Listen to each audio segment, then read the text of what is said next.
We get to archive, interview 42, tape 2, side 1. Let's turn to another subject. Was there any form of entertainment or religious life possible in the ghetto?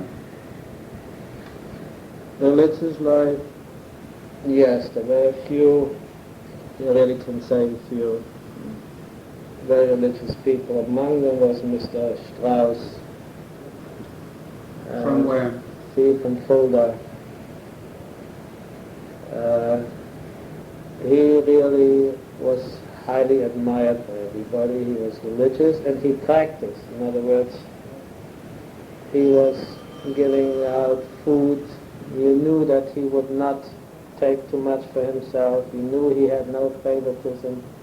You knew he would give everybody what he deserves, the right slice of bread, whatever it was. Did he have an official position? Yes, he was official. In other words, this man, I think, he had no enemy. But what was his position, first of all? He worked in the food distribution, and then later on, I think he was a policeman, but he didn't stay too long a policeman. In charge of the food for the ghetto, or no, for the Kassler group. Mm-hmm. And then he was sent to Sala's pills. And what people said, I mean, he gave more of himself than anyone else. In other words, you knew really that he was... He was an Orthodox Jew? Yes, very fine man. Did he survive Sala's pills? He survived Sala's pills. He survived all the years too, and he was liberated with us. One coincidence happened at him at a later stage in 44 when we were in Hamburg. We were in Poolsbüttel in prison. And we took some paper and we started writing the Shema Yisrael just by what we remembered in little booklets. And he came to me around Pesach time. This was in the prison? In the prison. And he said, Herman, something's going to happen to us. I said, what do you mean? He said, I don't know. Something's going to happen to us in Lag BaAlma. I don't know if it's good. I don't know if they kill us. I don't know if they will liberate us. Something's going to happen to us. And at the later stage, he was right. We were liberated on May the 1st, which was 1945 Lag BaAlma. How he knew this, I don't know. But he really was a man to be admired. There were some other religious men, like always you find, they're only religious what was good for them, and, different. Were there services? Yes, there were sometimes services, yes, sometimes no, yes. Where were they held? Sometimes in the Kasper group, sometimes individual in somebody's home. There was no synagogue, was there? Or substitute synagogue? I think no, not that you know of? Not that I know of. In your group? So it was always in private? Private, or somebody, you see, would stay home, had to say Kaddish, or were there prayer books available? Yes, we found prayer books in the ghetto, yes. Where did you find them? In the apartment. Or in the building where the school was. Was there Torah scroll? There were Torah scrolls, yes. From those left behind? Right. When did you find out what had happened to those who had... We found out right away, again. From whom? From some of the Latvian, they were kept in a separate ghetto in Riga. And after a while, we would get contact with them in working, or some of them would smuggle themselves in during the night, and they would tell us, and again, 90% I would say of the German part of the ghetto would say, well, it can be, it isn't so. They wouldn't do this to us because we are Germans. They need us for labor, and so on and so forth. So they didn't think it could happen to them? No, they felt again there are exceptions. Because they were Germans? They were Germans, they spoke the language, and all the ifs and buts. Did you feel that way? No. How about your mother? My mother, I think, felt like my brother and myself. We had no hope and we didn't feel it very much. Because you're originally being asked you. I think maybe somehow what I already experienced in Germany, and maybe everything just came together to a point. Of course, we all had hope, but... Was there much animosity between the two sets of Jews? Again, it depends on the individual. Some had terrible animosities, and some would play both sides, both ways, I think. If they were with them, they would say... Ultimately, was there a sense of being primarily Jewish, having a common fate, or did the distinctions remain? I might be wrong. I still think the distinction did remain, yeah. Mm-hmm. Yeah. So the ethnic differences were deep. Yes, I even unfortunately think today it's still, after all what we went through, it does remain. And I hope that I'm wrong. And how do you sense that? In what ways? I sense it by getting together here at groups, different groups here. Everybody tries again to keep separate. And is this class differences, cultural differences, language differences? What do you think it is? I think maybe just a pride, maybe just complexes. But you sense it. You sense it. I cannot see any reason why, but it's there. Do others feel that? Yes. Have you all talked about it? We talk about it, we feel about it. You see it in some of the writings of even Trudy Schneider, how she describes Latvian Jews, how she describes German Jews, certain attitudes. And these still prevail. Yes, they prevail. Have the two groups talked about this openly? You can talk to some of them. To some you cannot even talk about it, because again it becomes too personal, it becomes, you know before you even start you wind up with an argument. So, in other words... Let's return to the ghetto and its religious life. Were there weddings, bar mitzvahs that you know of? Here again, I was young.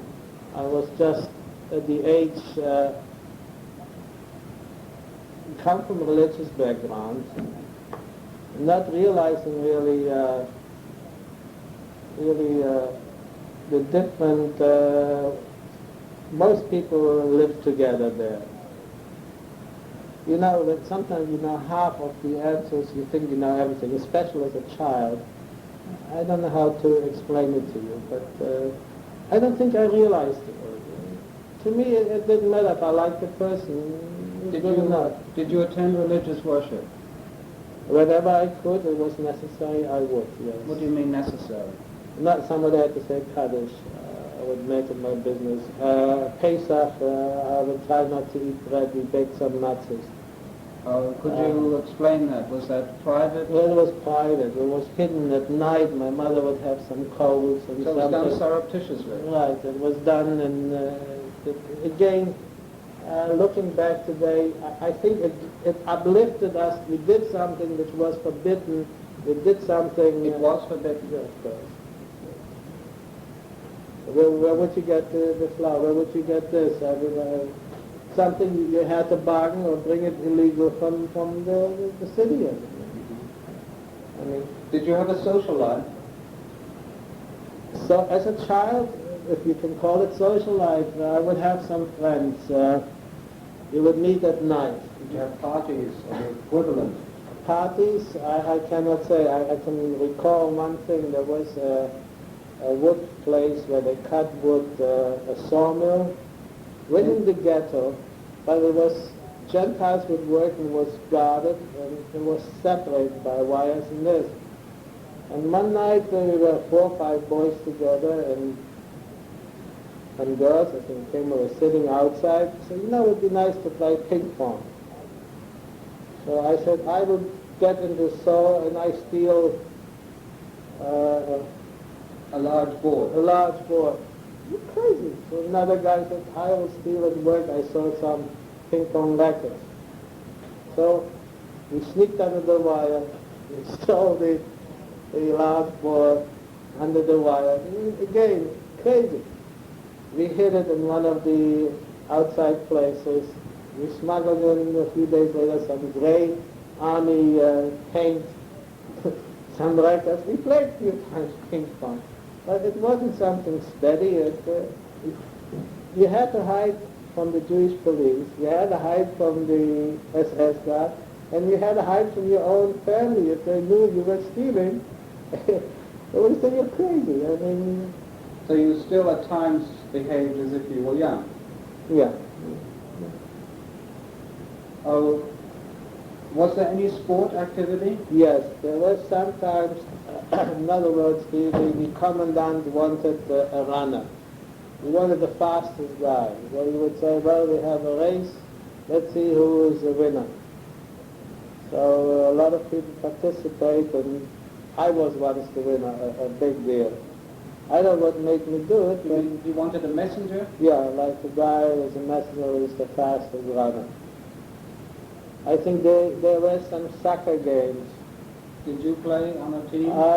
Not on a team, but once in a while I would go in the afternoon. We found some footballs in the ghetto, and some boys would stay, just kick the ball around. But it wasn't a regular thing? No, you never knew when you had to work, what happens the next minute. There was nothing. Where did you play? There was the Blechplatz, there was some other small, the Kassel group had their small thing, and we took something, said this is a goal, and we just... Improvised? Yeah. Like on a city lot? Right. I think that a few times they had games between the Latvian and the German, but the police, they were playing, but this were always, you felt they're outsiders. You don't, with a certain elite group, I think. Was there any cultural activity, perhaps a concert? There was a concert, and I don't remember, it was a very famous play, and people talked about it. A play? Yeah, a play. And I understand the commandant was there too, Krause, but I wasn't interested in the commandant, or to see him, or to share, or being there with him. Where would this have taken place? I think it took place in one of where the Blechplatz is, where they had the big magazines in one of the big halls. Mm-hmm. But again... this was an isolated event? Yes, I think that was nice. Do you know whether there was any concerts, musical events? Again, they said there are some concerts. Again, you had to belong to the police. It was, I don't think it was really for the average person who struggled and who wanted to keep the family, or... So the general population didn't benefit from this? I don't think so. And it was, you would say it was exceptional? I think it's exceptional. I don't think... Would not have influenced the morale of the overall population in the ghetto? It probably the police and of the individual Schultz and Kauser and Flatner and the Palmer group. Of the elite? Yeah, I think it was for them a pleasure, yes. What contact did you have with the commandant? Klaus? I have no contact. Did you ever see him? I saw him practically every day or every second day, and I was... Could you describe what you know about him or what he did? I can describe him. I have seen him saying once, I need a Jew for breakfast and I need a Jew for lunch, and he would take his pistol out and start shooting. You saw him shoot? I saw him shoot, but on the other hand, each time you saw him, you were trying to get as far as possible. You were trying to hide. You were trying to stay away. You would see him sometimes when he come from work on the Schlagbaum.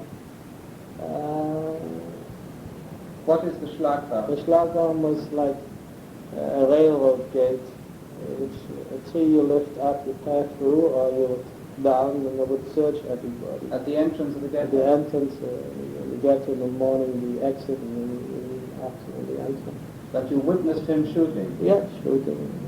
Were there executions?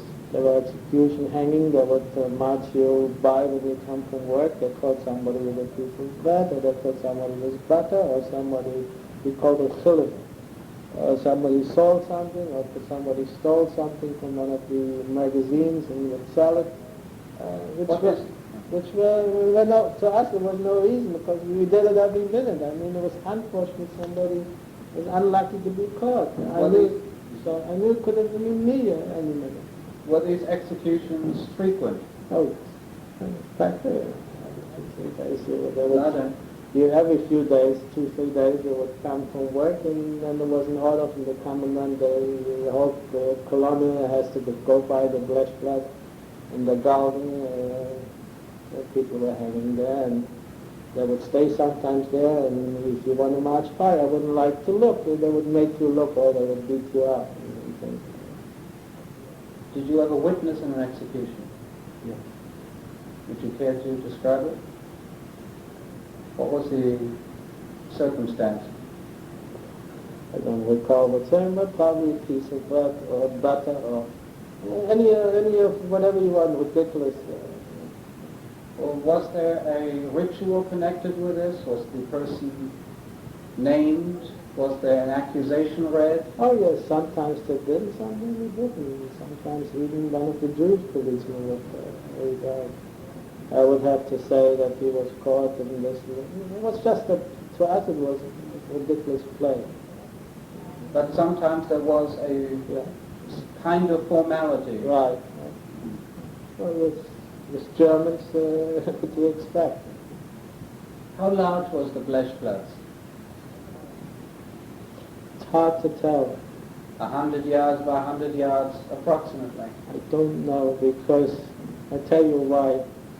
I told my children once when I went to school and I had to cross the Königsplatz in Kassel. It was tremendous.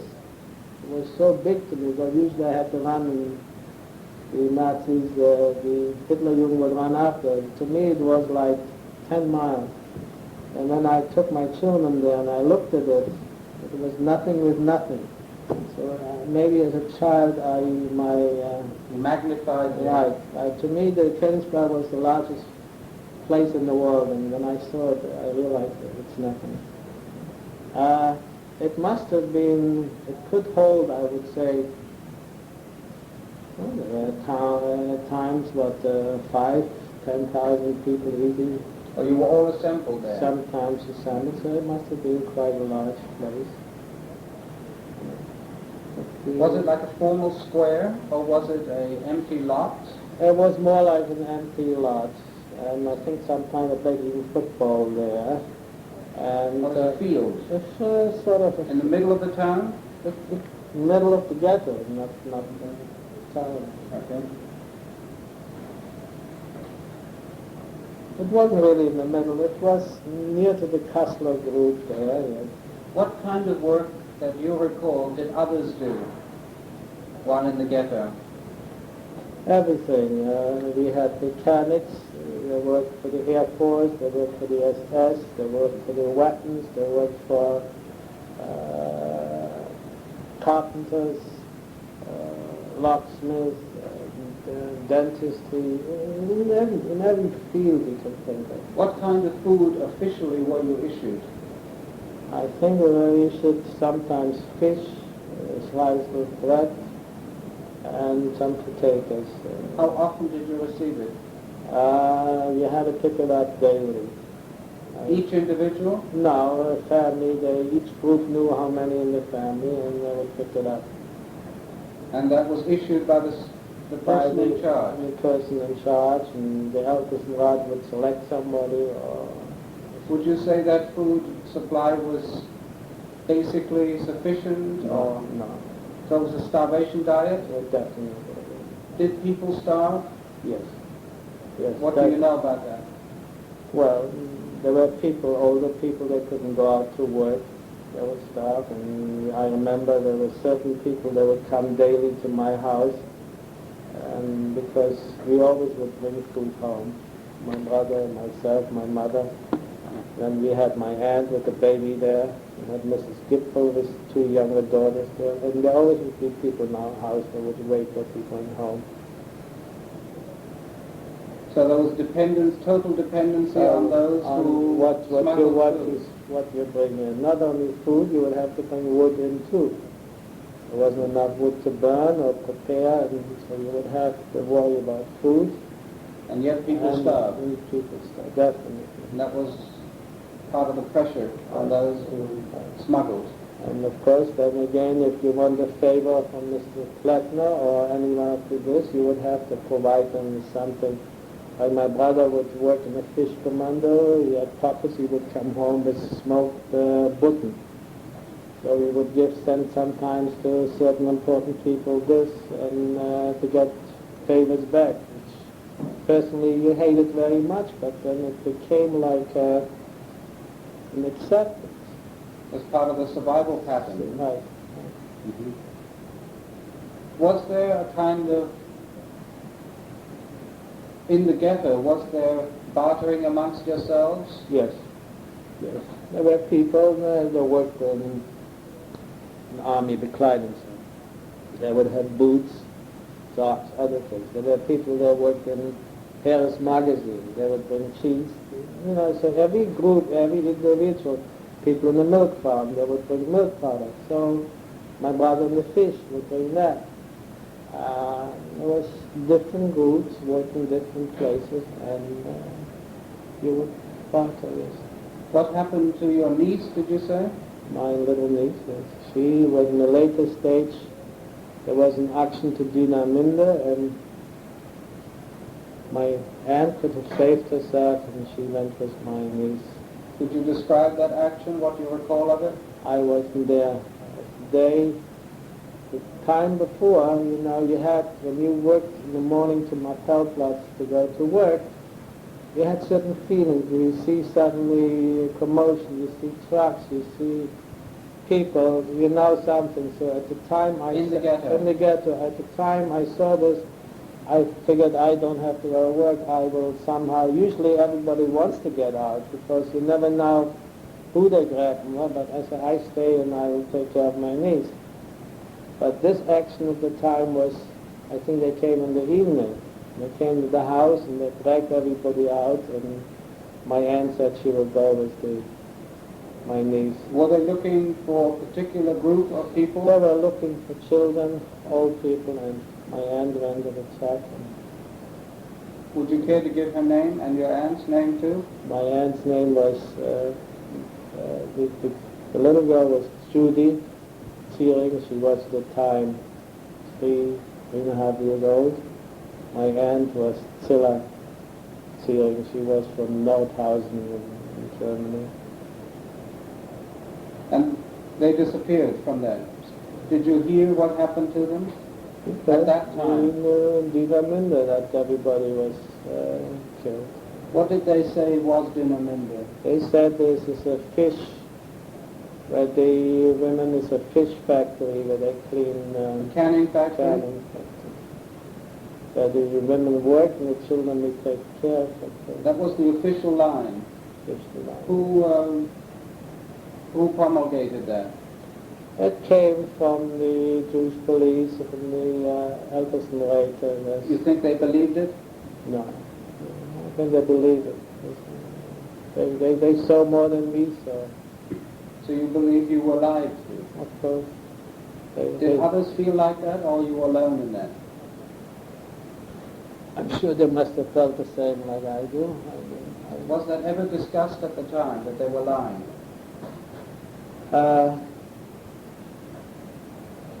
I think people knew my attitude. They knew it's not so.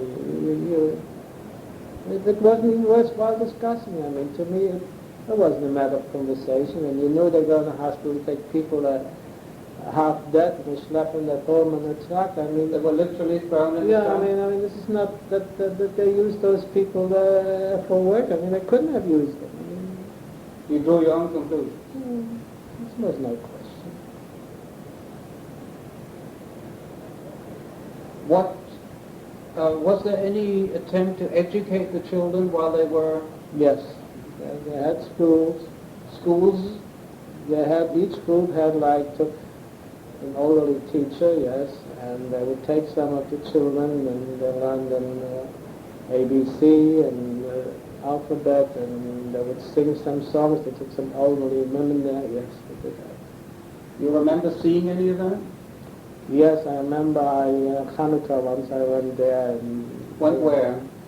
in one of the schools, and I tried to, I think I stole some of the candy, so I don't remember, but... This is of the Kessler group. Right, but each group I think had something. How many children approximately? Well, in the beginning there must have been at least 100 children. Of the Kessler group? Yes, because in the beginning. But then it became each time, each month, less and less and less. So from the very beginning they picked children? Do you recall who was a teacher then? Mr. Lehrer Bacher. Bacher, B-A-C-H-E-R. Bacher. He was a teacher too in Catholic Germany, in our school. Do you know whether they had books or any kind of materials? Had some Hebrew books which they found again in the ghetto. Materials, I don't know if they had any German. So they used what was there? I think so. And the school was located in a home, in a private? No, it was in the back. It was, the building was a large room, and somehow it's... So a schoolroom was improvised? Improvised, yeah. There were desks, do you remember that? I don't think so. It But was chairs. each group then made efforts to accommodate the children? In the beginning, right, and then it became obviously less and less. Do you know whether any children were born in the ghetto? Again, at my age, like my mother wouldn't tell me things like this, but you hear things. What did you hear? Yes, that children were born, and if the commandant knew about it, then he would punish both parts or part of it. But somehow, again, you weren't interested. You paid no attention. I mean, there were more important things than just to worry about the child is born or somebody sleeps with someone else. It wasn't... You mean everyone was really wrapped up in their own survival? I think so. Everybody... Would you say you were average in that, or was it your age? Or were you all involved in the struggle? I think we're all were involved in this.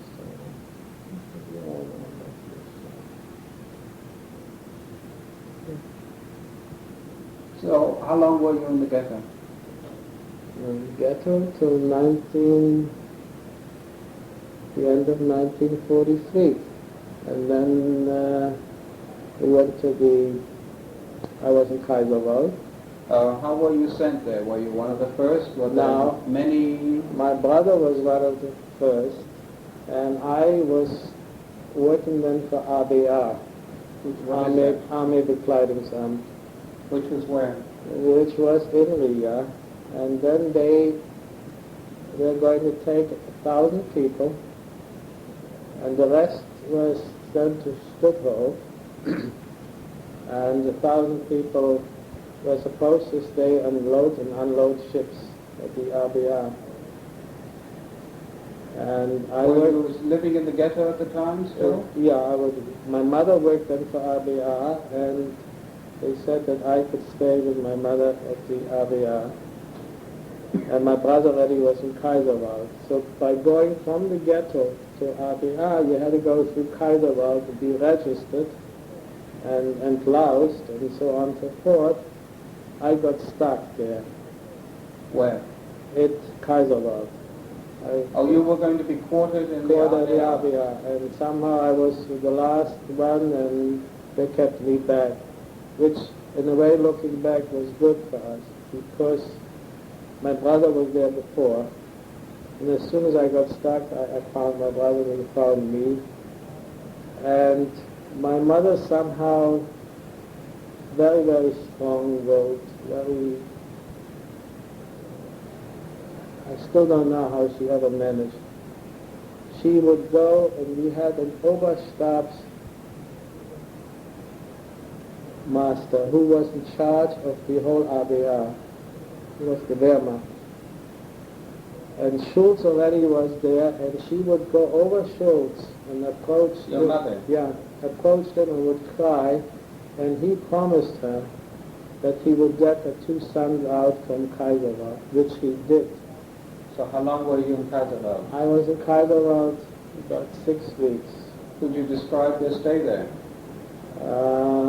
This was the winter already. That was the winter. The Kaiserwald, in the morning at 5 o'clock you will have to fall out for appeal. When you go out, they would come in. There was long bridges. You'd never lived again like in the ghetto. You had individual rooms, even with 8, 10 people in a room. It wasn't so bad. There were long bridges. Barracks. Barracks. And no stove, nothing. You just lay down. You were afraid to take your shoes off because they would disappear in the night.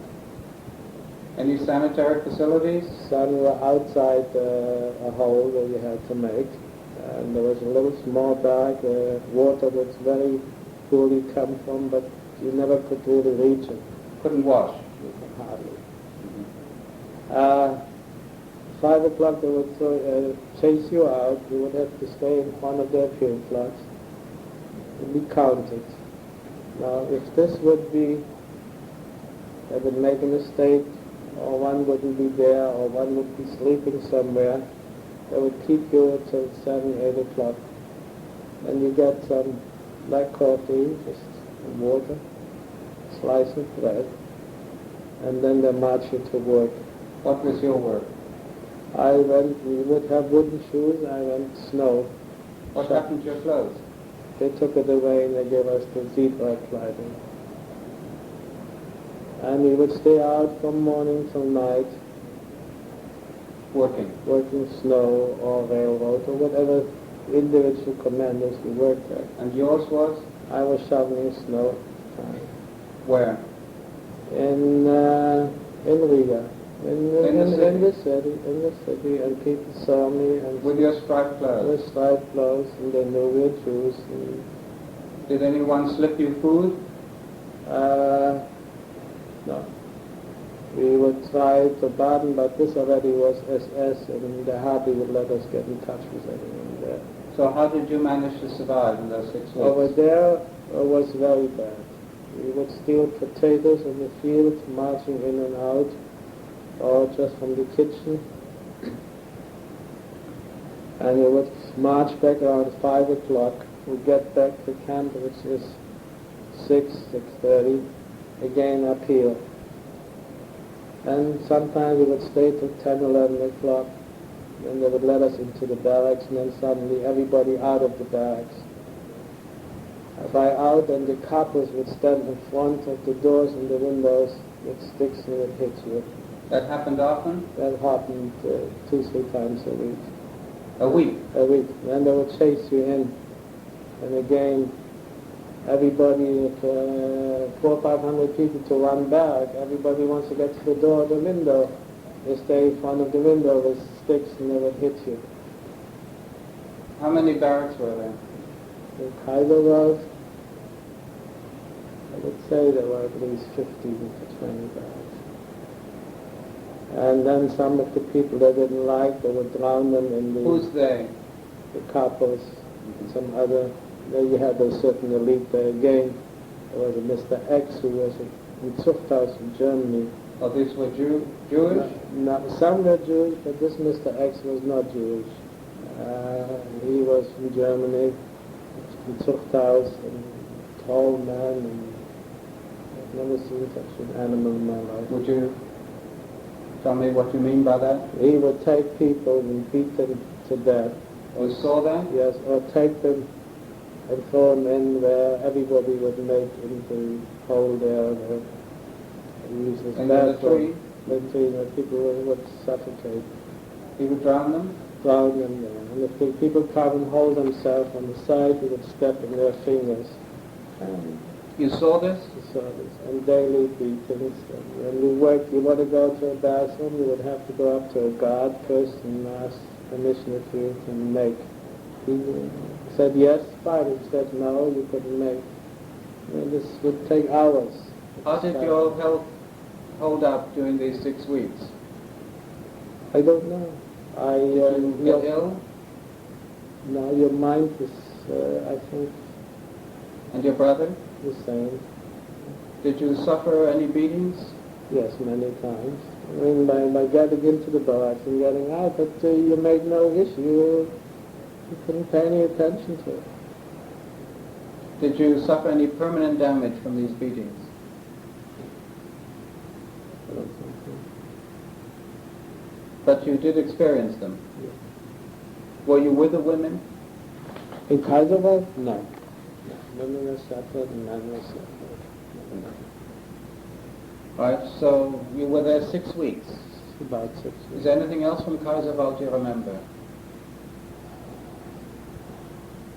Just hell. I didn't describe this. Any incident you care to report?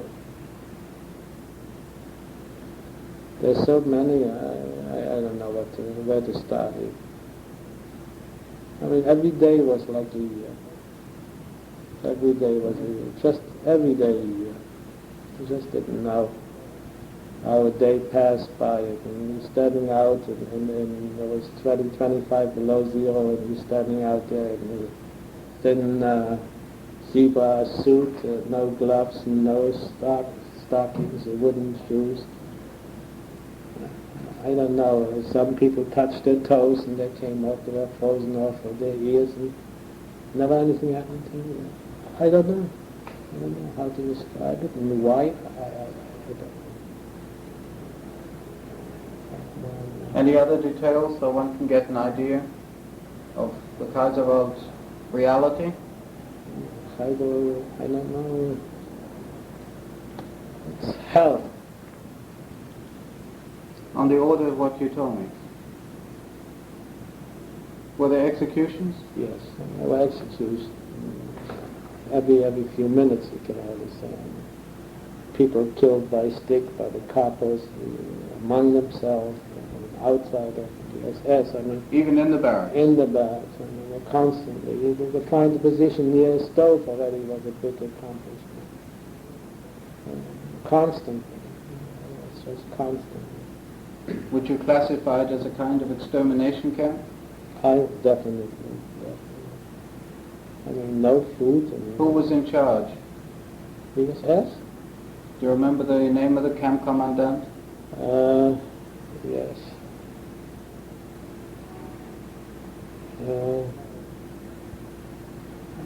I know. Okay. Who was the commandant of Kaiserwald, of the ghetto? Krause, and then was Gimlish for a time. Now he was his driver. There were a few. They changed them around. Was Gimlish any different? Again, he was from Köln. He had some favorite people, like they all had. If one or two they knew how to reach him or give him something, for them he was good till a certain point. And I think he had some friends, girlfriend. It was all talk. I personally don't know if So let's return to Kaiserwald. You were there 6 weeks, and your mother, you say, was able to... She finally approached the commandant, which Schultz, who was running the work. If the RBR did not like that somebody dared to approach the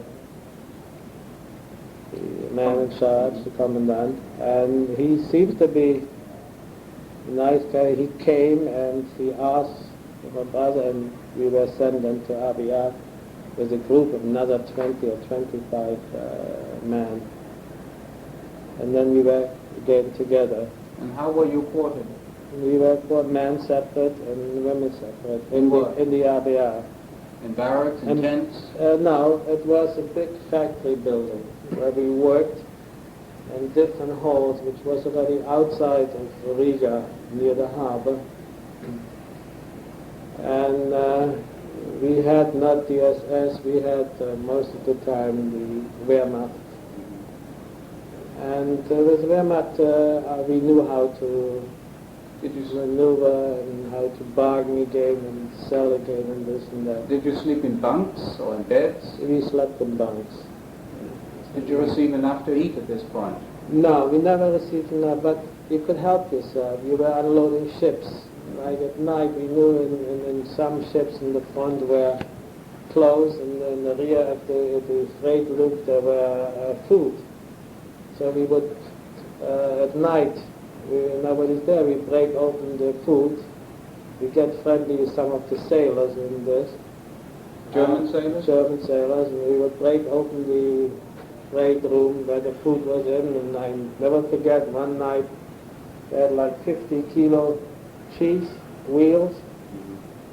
So my brother was standing in one place and the guard was walking up and down, and where the freight is, it goes down like a freight room, but there is like as high as half a meter where it surrounded the opening. So we were rolling the cheese, taking out the 50 kilo like wheels from one to the other. And then we took an army coat, we wrapped it in the two and put it in the net. And we notified the other people on the track that there's cheese in it. And then that's how we smuggled it in the can. And then we knew they were going to search because they would see it's broken in. What we would do is, in the basement where all the heating plant is, there was coal. We dig a big hole in the coal and bury the cheese in. And one night we had about 50 kilo, 15. My mother went down and she cut all night long cheese for everybody. Like this, we would this, or we would see a box. Suddenly the planes came on bump and everything was burning. You see a big box. You think there must be food in it. So you steal it, you bring it in a can, bring it down already where the coal is. We open up, it's perfume. Things like this. Or we broke in one day in the magazine, and through the hole we got through there was mustard, a whole barrel of mustard. And the bust opened. My brother had to get through to the mustard. But that's how you managed That's how we managed. get sufficient sustenance. Were you treated relatively well in ABA? Compared to Kaiserwald, it was better. Again, there was the individual guard who had his individual favors. There were guys like Schultz who threatened, and this he wanted you should take his head off, and there's politics, Jewish policemen. One night I had a big fight with them. My brother was 2 years younger. There's an alarm, a fire alarm bell. So my brother passed by, it was 9 o'clock at night, and touched it. He made a little sound, so this Jewish policeman came. I don't want to mention his name, his son was a close friend of mine, and he started hitting my brother. And I was the other side of the room, and suddenly I see him hitting my brother. I come running and jump at his head, and a big fight. And he blows his whistle, and another 10 Jewish policemen come. They take me down, and they start beating me up and take me to the commandant. And I start crying. He said, "What did you do?" "Miller." And I said, "You should be ashamed. Not enough that we have the Germans hit us, the Jews have to hit me too." And he let me go. I was crying, I was angry, and I screamed at him. I said, "You're always the Germans." And he didn't say anything, he didn't punish me, and he let me go. So sometimes you told them, maybe they realized he was not a good one either, but I said, "What did my brother do to you?" What did he do? He kicked, he touched the bell. He could have done the opposite too. He could have sent me out, but anyway. Did they exercise this power over others? Send them to the commandant? Yeah. Of course. Yes, they did. Yeah, they did. So you also lived partially in fear of the Jewish police? I rather would take a punishment from the commandant than the Jewish police. Now, if I would be caught, I'd rather be caught with him. I would talk to him Tell him. Rather would always the punishment, rather take from a German than a Jewish. Yeah. So while you were at ABR, what was your work? Loading, unloading ships, working the winches, transportation on trucks. This is where the sabotage took place. The sabotage.